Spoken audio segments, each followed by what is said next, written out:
Hey guys, welcome back to the Bot Talk. On episode 5, we'll be talking to BotterBoyNova of his overall YouTube success and all his popularity that has came to his YouTube channel. Before we get into today's episode, two quick things I want to talk to you guys about.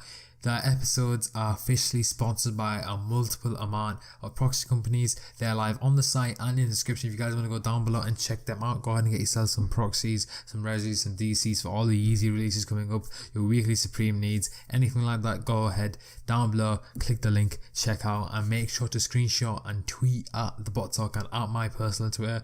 I'll go ahead and retweet, follow, like, comment, and DM you personally, thanking you guys for going and checking them out. They're very, very good providers. And secondly, we have launched the BotTalk website. You're seeing a picture on screen right now. The BotTalk website has all the episodes on there. So if you guys are on Spotify or YouTube right now, you guys can head to the website. The URL is www.TheBotTalk.com. When there's bot on talk, there's two T's there, just in case you guys get confused. And also for the final thing, this episode is the first ever episode where we'll be segregating them. So we'll have the main part of the episode and the Twitter questions, and the bonus question will be available on the website, that is TheBotTalk.com. There will be a link on that Twitter and the link in the YouTube description if you're watching this on YouTube. So go check it out. Go check out the bonus clip. It's definitely worth it. I'm gonna catch you guys in there. Jumping straight into today's episode, guys, we have BotterBoyNova, who is a sneaker reseller who documents his losses and wins on his public YouTube channel, showcasing his journey throughout the reselling community. His channel has accumulated over 60,000 subscribers and has over 3.8 million combined views across all his videos on his YouTube channel. So jumping straight into the questions here. On question 1, we have, how did you discover reselling and buying? Well, for reselling, I basically I needed money at the time. I originally owned a business that didn't do so well, and I figured out that the business wasn't going to work, simply because of its business model that I built up with my business partner at the time. So essentially, long story short, uh, I I tried for the Supreme NBA Air Force collaboration, the one with that looks like there's a bunch of patches on it. There's not patches, but Yeah. they're like graphics on the shoes. So then I tried that, and then I like flipped it for like 40, $50 or so, and I'm like, okay, I guess I might as well keep going with this. And then about a few weeks after that, if I'm not mistaken, I copped the off-white Vapor Maxes, and I was like, "Holy crap, this is nuts!"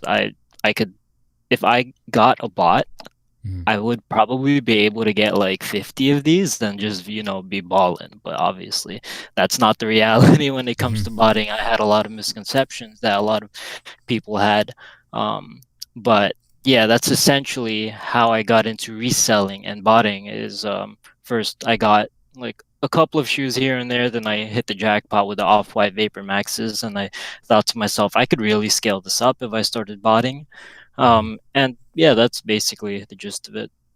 Well, yeah, that is a very common thing. Like I say, with all the guests that come on the show, a lot of people do start this because of the surprise of revenue streams that do come from reselling and buying. Because obviously, this is a very profitable business. So, as you just touched upon, I don't think a lot of people do know is that you had a business beforehand and it did fail, which is why you kind of seeped into reselling.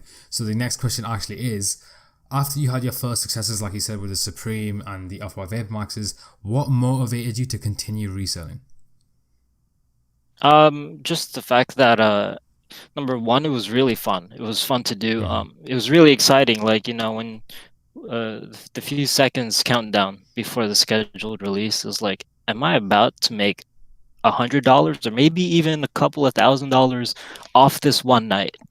And and it almost had it gave you the same high as gambling, almost, because let's say you play the lottery and then you're like looking at the numbers or whatever, and you're thinking to yourself like, oh, am I about to get rich in the next few minutes or something? So I think it gives you the same high as it would a gambler, except obviously if you're skillful enough, or if you work hard enough to really get good at botting, then the financial rewards are are nice, and it's not simply just a gamble. It's not flip of a coin, although a lot of people can can say, oh, a lot of it is luck, which I have to admit, luck is quite a big factor, but not Mm-hmm. the only factor there. It's not a coincidence why some people are able to hit consistently, like every single release. Um, so yeah, that's why I kept going, because number one, it was really fun, and number two, it helped bring in money. So why not? Yeah, that is again one of the most common reasons that people do continue to do it. And personally, some of these questions I've mixed in from my own personal views and my own personal questions about yourself. However, one of the main questions I had about you was bridging the main gap that most botting YouTubers have. And the main gap that I'm referring to, for everyone who's confused right now, is the gap between reselling offline, so reselling, doing your own thing, and the gap between jumping from that to showcasing everything on a YouTube channel for thousands of people to see. So my main question is, how and why did you decide to go about creating a YouTube channel to show your journey in reselling? Well, firstly, I've been making videos for over a decade. Mm-hmm. I've been editing ever since like 2006 or so, and it's a really long time, and it's just something that I enjoy doing. Now, when I was starting to get into reselling, I was looking for reselling vlogs. Like, Mm-hmm. how did this guy do that? How did that guy end up getting an entire wall of shoes behind his back? And that's nothing that you've ever really seen before. Mm-hmm. But when I realized, like, so basically, there was this time, like a 2 or 3 month period, where I was extremely successful. I was able to cop a bunch of unions and a bunch of static reflectives, Yeezys, and surely there are going to be people who are asking, like, "Oh, how did you get all those shoes?" Right? And there wasn't ever really a platform to, or nobody had a platform who did that, Mm-hmm.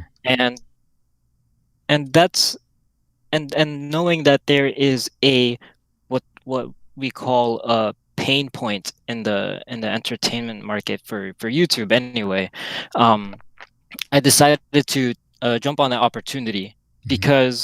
because when you see an opportunity, you just have to take it. For example, if a lot of people, what they dream of doing, for business oriented people and entrepreneurial minds, is they want to find a product that they can sell, a product that's completely revolutionary, that can maybe even change the world, like like Steve Jobs or whoever else you can name, who literally changed the world, and basically make $1 million, and Mm-hmm. like live life comfortably. And and this was kind of that opportunity that I saw, that nobody did this, and I believe that a lot of people are looking for this, who are trying to get into the reselling game, and did and nobody just did it. So I was like, you know what, I'm gonna jump on this opportunity. I think there's something there. So in the beginning of 2019, I was like, I gotta make something out of my life. Like, Mm-hmm. I have to, because owning a business is something that I've always wanted to be successful with. I've owned many businesses before, but none of them really took off like crazy, Mm-hmm. um, because of my lack of experience and things like that. But that's basically why I started filming it and sharing my live cops, because it was an opportunity that I saw. So I just, had to take it. Well, that was an interesting response, and I can honestly 100% say that everyone listening right now can definitely take a key element of what he just said and apply it to themselves, because obviously within this market, within this business that we all are in, participating every day, we do have a range of elements that we do use: motivation, entrepreneurial skills, business skills to maintain our income. And moving on to the next question, if anyone out there has ever had a YouTube channel before, they know exactly what I'm going to talk about. I'm going to try to explain it to you guys as quick as I can. Now, when you start a YouTube channel, you never expect it to take off. You never expect it to gain popularity and views. And in BotterBoyNova's case, when he did make his video, gained a lot of popularity very quickly. Now, my question is to you: how did you deal with that popularity? Well, I just uh, I just took it one step at a time. Mm, Uh, one thing, one thing that's I've always wondered, being like a nobody my whole life basically. I'm a huge nerd, mhm, so I just play video games or whatever. Like, I was never like super social. I had my close knit of friends, and that's about it. I was always wondering like, oh, what's it like to like, get a bunch of comments on your things, like have a lot of followers, have people want to talk to you and things like that. Mhm. And I tried, and I and with everyone who's starting out, obviously they would reply to like every single comment and try to interact with all of their fans, but at some point it's going to be unmanageable. But I Mhm. still try my best, but otherwise there weren't really any major changes as far as my my personality, Mhm. um other than the fact that it's significantly harder to trust people. The same people who would say their fans would talk behind your back, the Mhm. same people who talk behind your back would go ahead and ask you for a promotion for their group or whatever. It's really silly. Um but when it comes to like more personality changes and things like that, Mhm. uh, one thing I didn't expect was how fast it deteriorated my mental health, which Mhm. we will be getting into later on. Well, that was a very interesting answer. Obviously, I think that resonates with some people as well. Obviously, as you progress through this industry that we all are in, obviously your trust becomes less and less and less because you need to place your trust in the right people to figure your way to increase your popularity and continue like that, and to make sure that everything's fair to you in a way. So obviously, that is reassuring to hear that you did have that knowledge to cut down the trust, focus on yourself, your YouTube channel, your financial income, and trusting certain individuals. And you actually did segue really nicely into the next question. And the next question was, did you notice any personality traits or any habits of yours change when you started to take YouTube as a source of income and as you saw your YouTube gain a lot of popularity? Well, when you want to be like incredibly successful in anything, obviously there are a lot of sacrifices that need to be made. Mhm. Um, so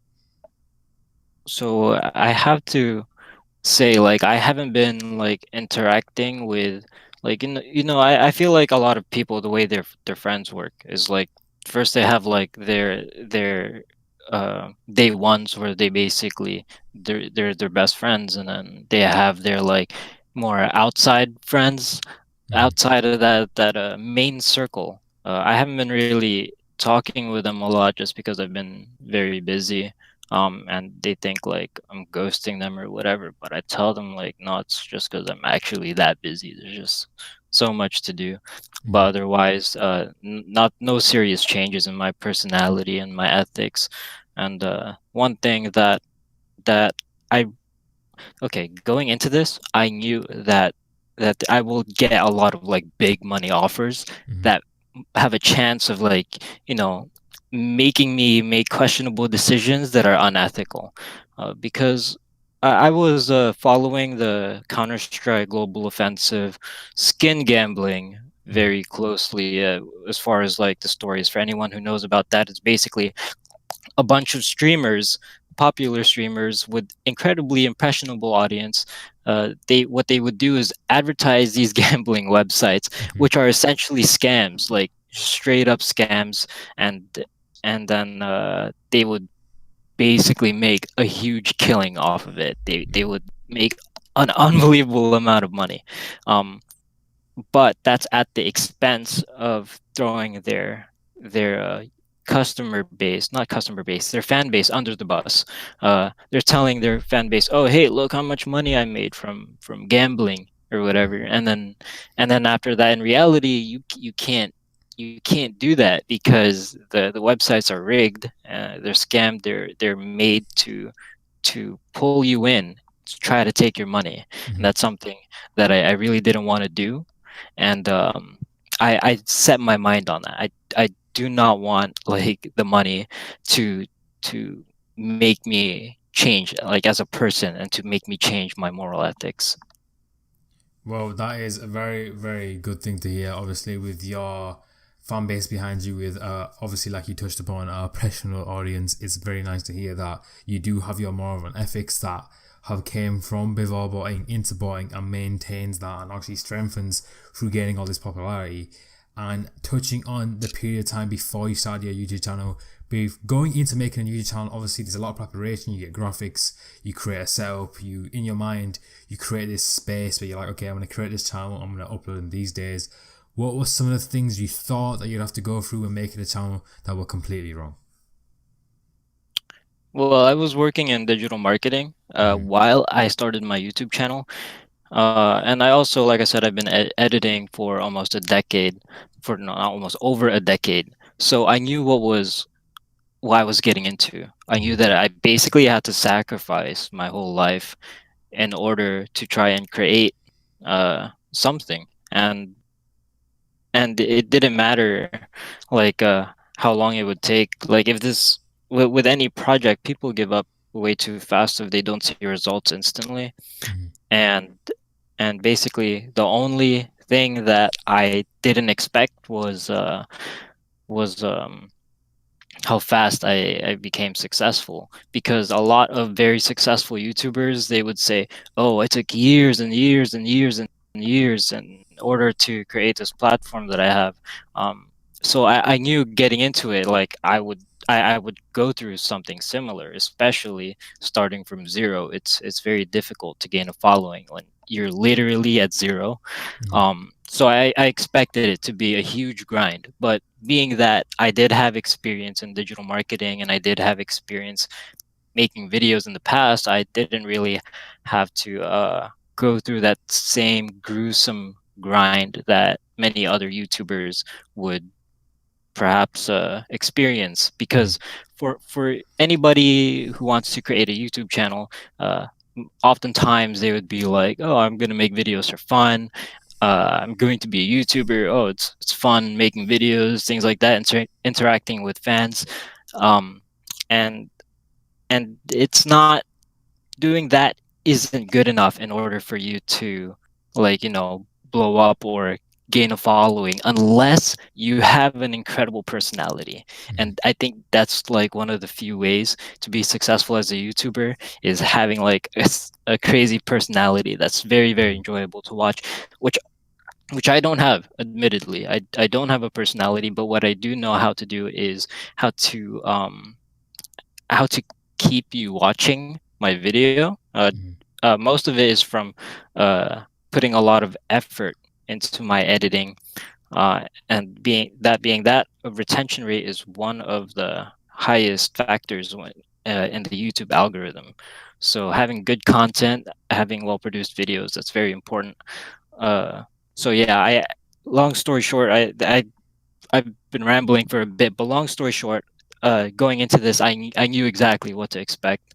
Um, in contrast to other YouTubers who like had a lot of misconceptions, I never really had any.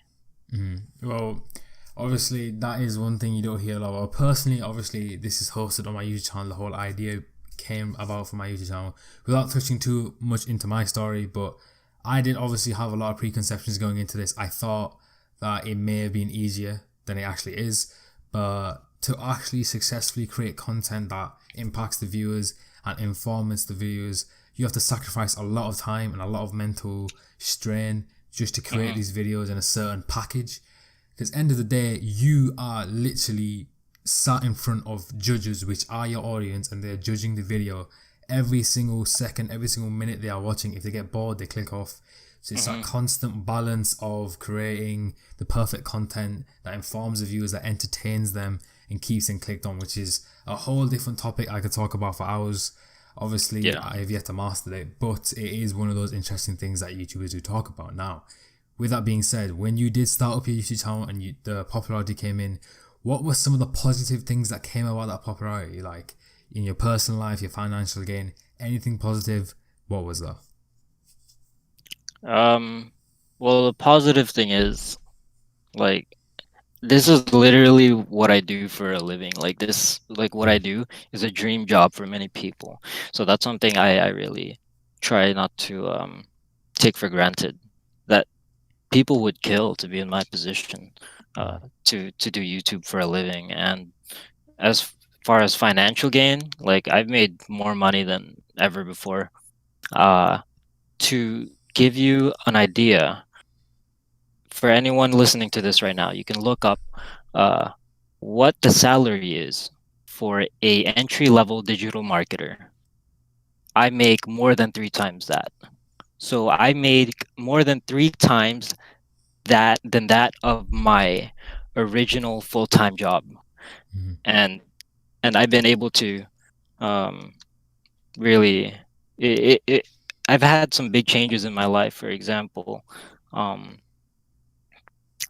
I can't get into any specifics, but basically, uh, I don't have to worry about money so much anymore. Mm-hmm. And I was also able to pay for my girlfriend's college tuition, which initially would have been a struggle. And I've been able to help my family here and there whenever they need help. They can always reach out to me, and I would have no issues, giving them money, Mm-hmm. well, whenever they need it.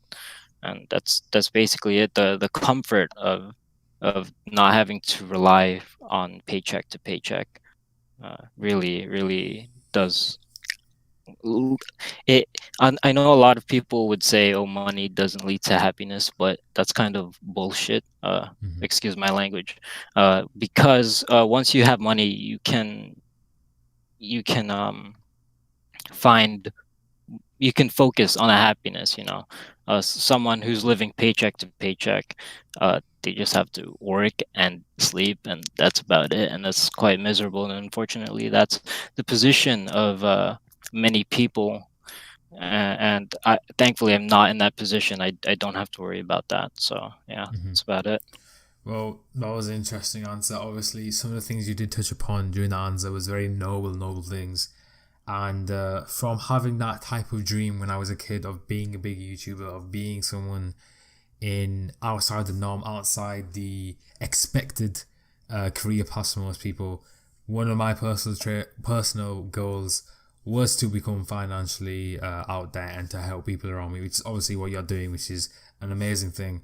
And I'm sure everyone in your personal life thanks you for that. So that is one of the answers I was expecting to hear, but once you said it, it actually kind of put into words how well you've been doing and how that affects everyone in your personal life. But one phrase we like to use on this show is at the other side of the coin. And the other side of the coin is the negative thing. So going into YouTube, all the popularity that came, what were some of the negative impacts of that? Definitely my mental health. I was always someone who prided myself on having a really good grasp on my mental health. I'm able to take I'm able to take high pressure situations and like high stress situations and be able to go through them like with the breeze, like nothing, because uh just the way my brain works, I guess. I'm good at planning, I'm good at strategizing, and I'm good at leading people as well. Now, when it comes to being a public figure, now going I'm not going to try to brag like, oh, I'm a public figure, I'm super famous or whatever, but Mm-hmm. take this as take this as just my personal experience. um when you become more successful, especially when you have a public image in the digital space, uh there are three things that will come. Number one, haters. Number two, a lot of pressure from your fans, which can lead to overworking. And number three, that overworking can lead to burnout. So that trifecta of Mm-hmm. things can really take a mental strain on you. Uh, I was always one of those people who asked myself, why do celebrities care about their haters so much? Like they're the ones who are making a lot of money. They're the ones who are famous. Why do they buckle under the Mm-hmm. pressure and under the haters? Like the haters are just people behind the computer, and who probably do nothing with their lives. And it's true to a huge extent. It's true to a huge extent. Mm-hmm. However, you never really know. You never really know when you're put in that position yourself.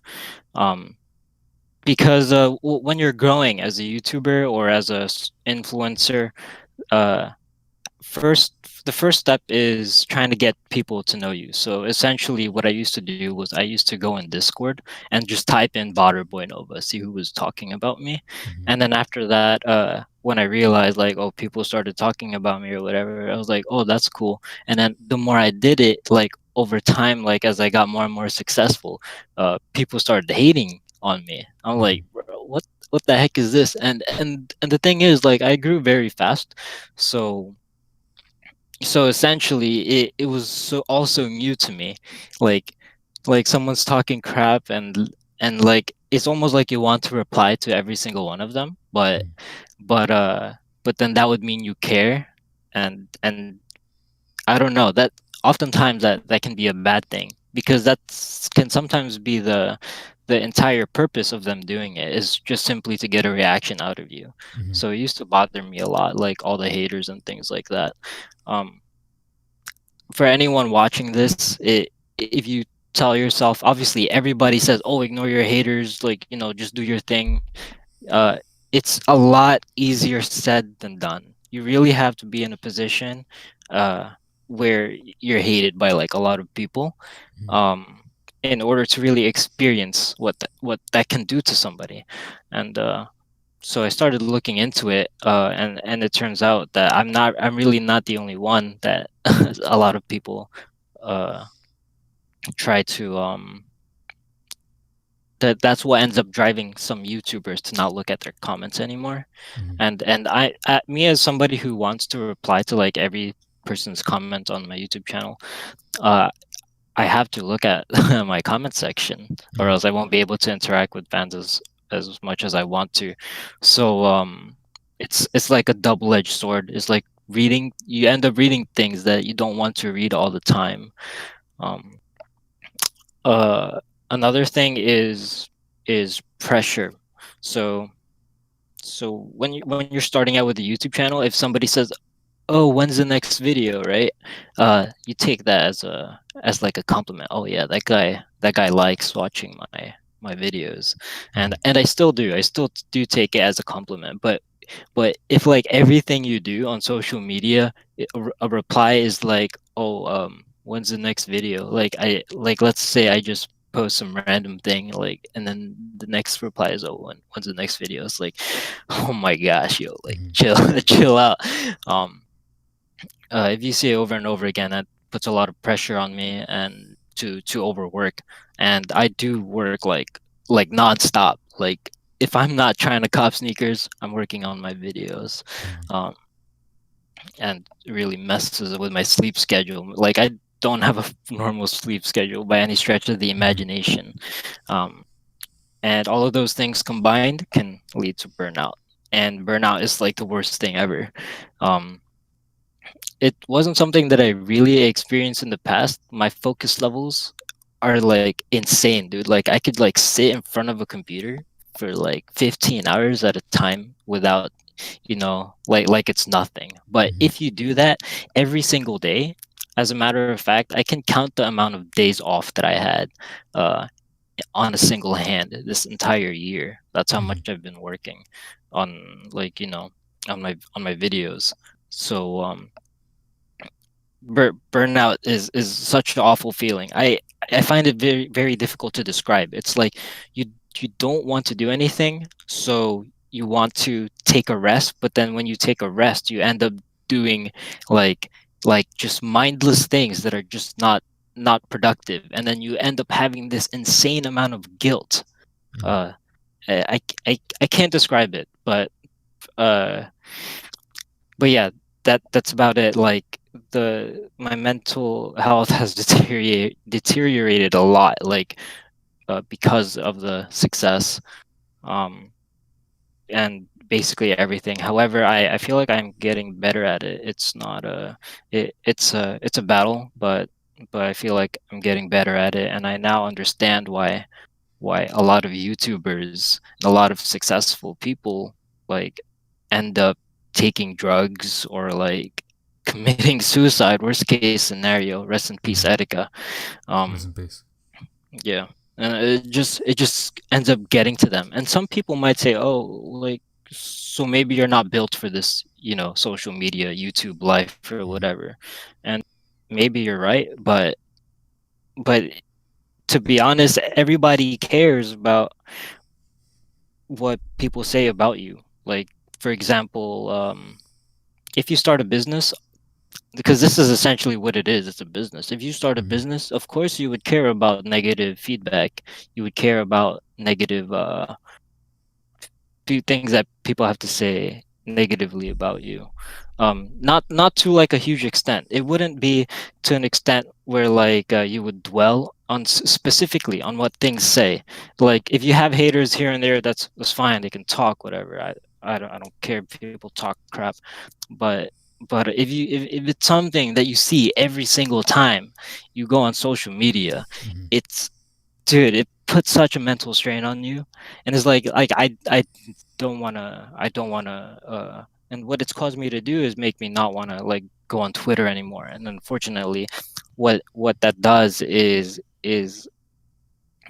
unfortunately the I can't interact with my fans as much as I want to, because obviously there's going to be things there that I don't want to see, and I would be better off just not looking at it. Mm-hmm. I sometimes have that same battle, internal battle with myself, whether or not I want to look at YouTube comments. But YouTube usually they're fine. Those guys are cool. But for anything else, like, oh, Instagram is cool too, but Twitter is like ultra Mm-hmm. AIDS, dude. Yeah. Like it's really bad.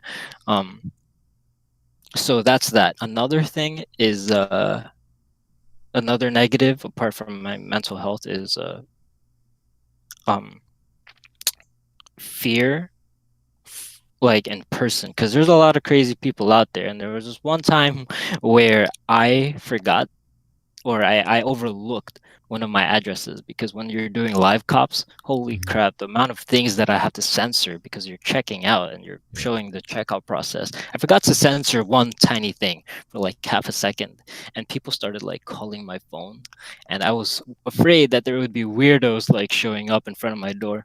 But that hasn't happened yet. But at that time, it was Mm-hmm. unbelievably scary. Like it was no longer like a case of uh oh, if they're talking smack or whatever. But no, people can literally show up at my doorstep, and that would Mm-hmm. be that would be quite scary. Um, but yeah, that's there's a lot of negative things that come with success, but they're just things that come with the territory of, of being an influencer of sorts. So yeah. Yeah, I understand what you mean. I mean, obviously, I can't say from personal account, but most of the time, I've talked to a lot of successful people outside of the sneakers community, people who are entrepreneurs who set up their own businesses, and the most common analogy that they give me is that if you're at a park and you see a seesaw, and you see how each side goes right to left, and obviously there's positives and there's negatives. 99% of the time, the negatives will be a lot more heavier than the positives. The positives Yeah. are amazing, but the negatives, it comes with a lot. And ultimately, it comes down to shaping into a person where you can block out the negative and focus on the positive. I feel like that Yeah. is one of the most important things with people with popularity. But obviously, you said that you're progressively trying to do that, so that's obviously a very, very good thing. Well, now that you say that, one of the reasons why some people have explained to me that one of the reasons why that is the way it is, why the negatives seem like so much more than the positives, is because that's just the way the human minds work. if Mm-hmm. if you see like 100 comments, all of them just praising you, and one of them is a negative, your mind will be attracted to that negative, is because we're trying to fix ourselves. It's a innate characteristic of human beings, is to try to fix themselves. And if there's a some like a discomfort, the reason why that discomfort is there is so that you can do better next time. Mm-hmm. And unfortunately, when it comes to the internet, the mask of anonymity brings the worst out of people. So they just say whatever they want, without any disregard for your feelings, simply because they're anonymous, and there aren't any repercussions for it. And and a lot of people tend to forget, like with in the entire digital age, people forget that there's an actual human being behind the computer. So for anyone watching this right now, you never know what the other person behind the computer is going through. So just try to, be better to one another, because like I said, you never know like what someone is going through. Mm-hmm. Um because that's an actual human being. Like most of the time they wouldn't say that to their face, like even if they would like to believe they would, but when it really came down to it, if it really comes down to it, they wouldn't really. So yeah, just try to be better to each other. Yeah, 100% agreed. Obviously, people can take a lot from this episode. I've personally been listening a lot. I know I haven't talked a huge amount this episode, so please excuse that. But the stuff that obviously you're saying is very, very strong points, and that do take a lot to consume because obviously there's a lot of complex ideas with everything we're saying. So obviously, people at home go ahead and can consume this, and possibly bring this into your own life and follow the tips he is saying, because overall it will have a positive effect. Now, moving on to some more positive effects in a more light tone, you did mention how you were able to pay for your girlfriend's college fees through your whole YouTube career and all the financials that you made. Speaking on that, some viewers are obviously seeing your girlfriend in the background helping you run with jobs, and obviously you both getting success. And I'm just gonna say personally that not a lot of people have that in the sneakers community. Not a lot of people embrace their personal life with actual live releases, bring it together, and showcase it to everyone. So how is that like when you are both successful, sat in the same room, literally centimeters away from each other, and you're Oh, both? the yeah, it's surreal. It's like when we're Mm, both celebrating and stuff like that. It's the best feeling to like share your success with someone. It mhm, doesn't even have to be your girlfriend. I remember the episode that I did. I believe episode 9 with the judge and Michael. mhm. Um, we were all like, oh, and Glenn. Sorry, bro, I forgot about you. We were all doing a live cop for the Yeezy inertias, Mhm, and all of us hit like a bunch of pairs, and like it's just an amazing feeling being able to share that success with somebody else in the room. mhm, um uh Especially since like when you're doing live cops, most of the time it's really like you're just in your room, and then for mhm, this, I'm saying for most people, you're just in your room and you're just by yourself, and you copped and you're happy, and maybe you talk to your Discord group. But having people join you in the success or the failures, it really does make a difference. That's why whenever I do live cops, most of the time I'm in a Discord voice chat, which mhm, I think more cook groups should do that. Out of all my cook groups that I'm in, I think only 2 or 3 actively use their voice chat.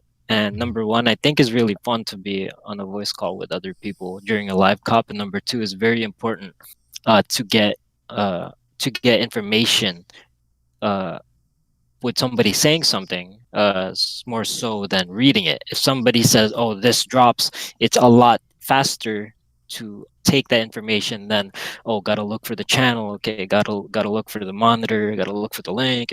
mhm, It could get a little hectic sometimes. But having a team with you, having a team with you is very nice, and it's even better if that team with you is if that team is with you in person. mhm. It's such an amazing feeling. Well, obviously, if one day I get to experience that, I'll obviously be resonate with what you're saying. I'm pretty sure everyone watching this episode did watch episode 9, and obviously, I think people, the viewers, could see the amount of excitement that was on all your faces, on all your voices when you actually were successful in the drop. And that's obviously a really nice thing to see because mostly, like you said, it's all Discord voice chats or just posting success on Twitter and adding the bot or Yeah. the proxies.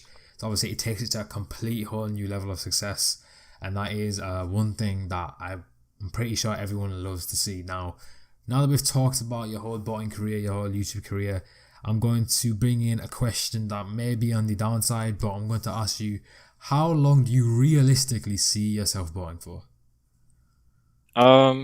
I don't see bots going away anytime soon Mm, because there's just too much money in it. Um, I have a little bit of inside information with some of the bots that I work with, how much money they make.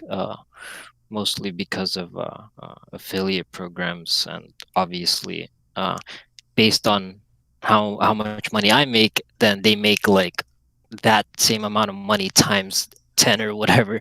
Mm-hmm. Um, so these guys just make an unbelievable amount of money. Like Yeah, it's disgusting. It's gross. Like how much money these bot companies pull in, yeah, and I would say I don't know if I might be crazy for saying this, but I think that some of these bot companies make more money than some of the retailers. I'm not talking about mm-hmm. Nike and Adidas. I'm talking about like the tier zero stores. These because the bot companies make so much freaking money, and that means that I'd imagine they would have the budget to combat anti-bot measures. Mm-hmm. Uh, is like when it comes to botting, obviously it's a game of cat and mouse. So I just think the money is there in order for them to combat anti-bot measures. But obviously, if some of these platforms make very, very big changes, then it might throw a wrench in the gears of what's considered normal. Like for example, this year we've seen botting to be significantly more difficult than it was last year. Mm-hmm. Um, but but definitely the money's there. People have the budget in order to hire developers to get past whatever anti-bot measures Mm-hmm. uh, they change up. So I don't think it's gonna go away anytime soon. But if it does, it's not the end of the world, I guess. But Mm-hmm. it's just hard to put that to imagine it because there's just so much money when it comes to making successful bots. Mm-hmm. It's hard to imagine that uh, developers who have millions, like literally millions of dollars in their budget, Mm-hmm. can't find a way to counter some sort of anti-bot. You know. Yeah. Well, obviously that is an interesting answer, and I know some people out there, someone would be like disagreeing with you, and obviously it comes down to the fundamental fact that the facts and the statistics are right in front of everyone. If you look at Twitter impressions, if you look at order numbers, for example, if a bot restocks, you compare the earliest order number you can find with the latest cop number you can find. If you literally Hmm. take them away and find how much numbers difference there is and times it by the retail, you can already see a stupid amount of money. I personally do that quite a lot when I see a lot of success posts with bots that actually go through Shopify and show order numbers. I do Yeah. that just to try to figure out a rough number, how many they restocked. And like you Yeah. said, there is hundreds of thousands touching upon millions of dollars, pounds made in this industry. People need to click onto that. That's Let why me let me correct you right there. It's not touching upon millions, bro. It's like is millions. Like it's crazy how some, and I believe some of these developers are under 20 as well. So Mhm. it's crazy to think that you can basically retire today. Yeah, And it's amazing how some of these people just don't retire. They could literally just stop doing what they're doing and just chill out their entire lives. But they yeah, don't do that, which I commend them for. yeah. Um, but yeah. I mean, being under the age of 20 years old, you've literally been on this planet for 18, 19 years and you've made millions of Yeah. millions of pounds. Like, think, like, letting that sink in, breaking away from the narrative of the interview just for a second. Having that much money Yeah. under the I age of can't 20, even I can't like, even picture that in my head. Like I can't yeah, even imagine it. Like to be honest, if I was in that situation, yeah, I'm chilling. I'm not I'm not doing anything after that. like, honestly, if I was in that situation, putting aside everything, I would literally just do what I want. There'd be Yeah. literally no purpose of anything, if you think about it. Yeah. Like, if you're already that financially set for the rest of your life, for your kids, for your family, at that point, what do you actually even do? Like, what is there to work towards? Like, you've got all the money. But obviously, there's a lot of people in this community that do have quite a lot of financial income. And we do see this quite a lot in bots when they do bring out brand new big updates with loads of money invested in. That is one thing that the users definitely need to see and commend the developers and owners for, because owning a bot, I've personally never done it. I've looked into doing it a couple of months ago. Obviously, I didn't have the capital for it, but seeing how successful these bots can be and how much money can be made, one thing to keep bear in mind, if you are a user of a bot and you do see that they're investing loads of money in the bot, just putting a message out there saying that you appreciate their work or you appreciate the support they're doing for the bot goes a long way, in my opinion. I feel like saying those positive messages definitely does reinforce them to keep pushing on the bot.